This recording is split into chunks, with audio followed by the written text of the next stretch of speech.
জয়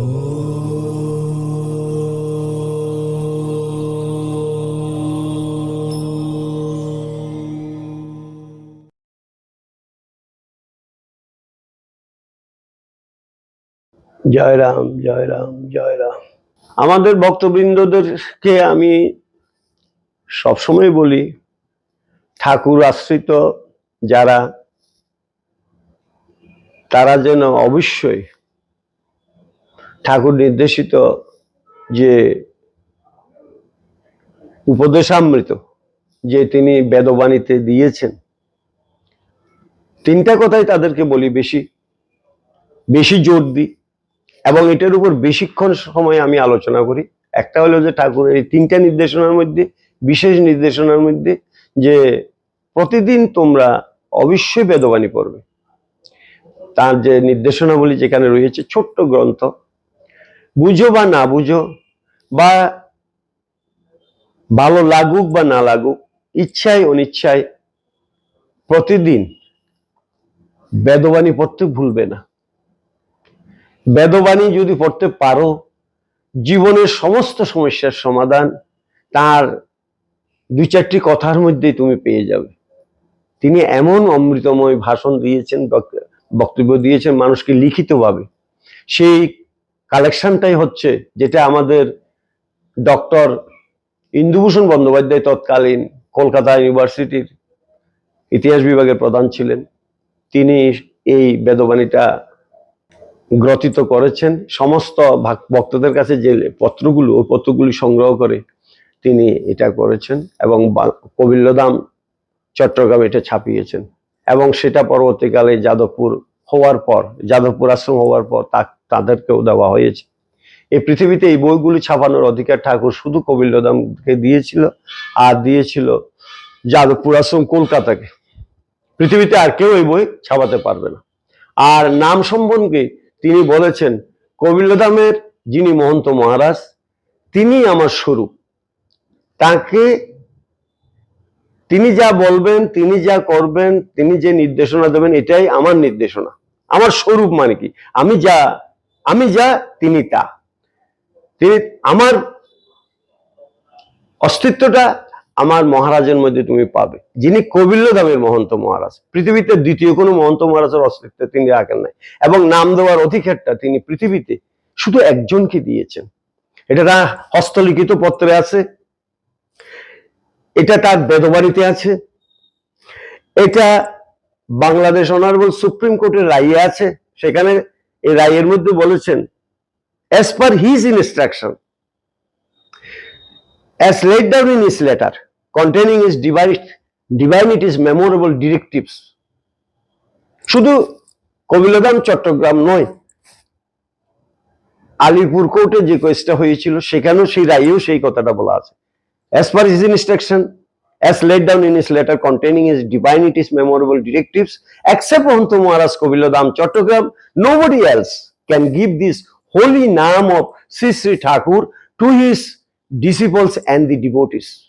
সেখানে আবার এমফাসাইজ করলো,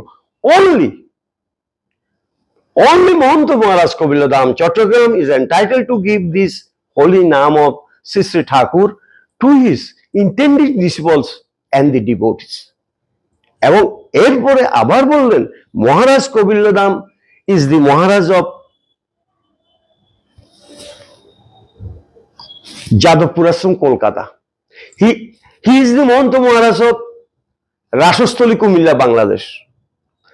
হি is the Mahant Maharaj of Diamanik Shariatpur, and he is also the Mahant Maharaj of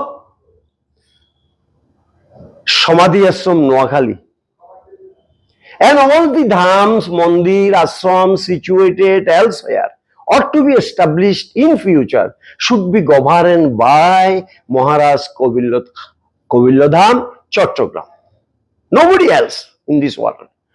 কিন্তু সেটা নিয়ে বর্তমানে আমি আসার আগে কিছু কিছু লোক হয়তো মানুষ ঠকিয়েছে, তারা সঠিক জায়গা থেকে নামটা পায়নি। তাদেরকে আমি আহ্বান করেছি, দেখো ভুল হতে পারে, মানুষের ভুলটা হওয়া স্বাভাবিক। আবার তোমরা নামটা ঠাকুরের নির্দেশিত উপায়ে নামটা আবার গ্রহণ করো, এতে আর কোনো সমস্যা নেই তোমরা।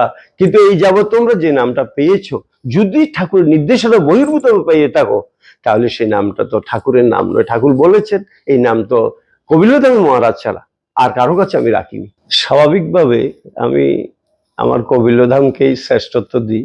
আদর আপ্যায়ন কিন্তু এই ধামের এটা অতুলনীয়, এটা বলে শেষ করা যাবে না। তারা যেভাবে আমাকে কর্ডিয়ালি রিসিভ করে, যেভাবে এন্টারটেইন করে, এগুলো যদিও আমি কবিল্লধামে তার ততটুক না পেলেও, কিন্তু কবিল্লধাম আমার ঠাকুর বলেছেন এটা আমার প্রাণ। ঠাকুর নিজেই বলেছেন, তার নিজের লেখায় বলেছেন।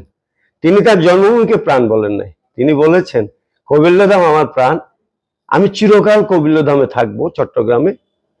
এই ধাম ছেড়ে আমি কোথাও যাব না। এই ধামে সকল দেবদেবীর বাস।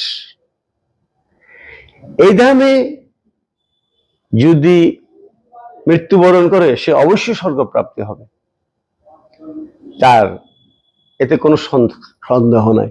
এবং পৃথিবীর যতগুলি তীর্থস্থানে আমরা পিতৃশ্রাদ্ধ বা অন্যান্য কাজ করি, তার একই ফল এখানে পাবে, এই গয়াকুণ্ডে যদি করা যায়।